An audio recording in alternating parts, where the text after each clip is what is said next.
I think I said, hey, what do you think about being foster parents? He said, okay.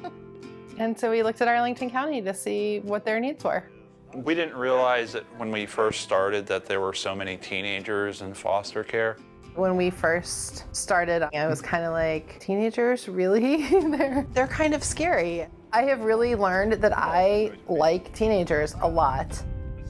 You know, there's a big difference between knowing that people are not as fortunate as you and then having some very firsthand experience with children who just haven't had the experience of sitting down to dinner as a family and having people to talk to.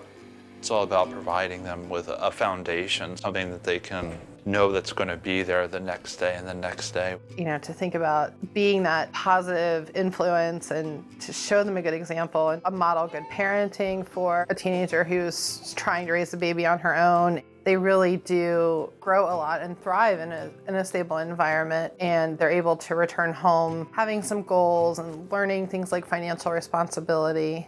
I hope they leave here with a sense of pride with who they are, that, they can do whatever they really set their minds to. Anybody out there who is a foster parent is really doing this for one reason, and that's that they absolutely want to help children.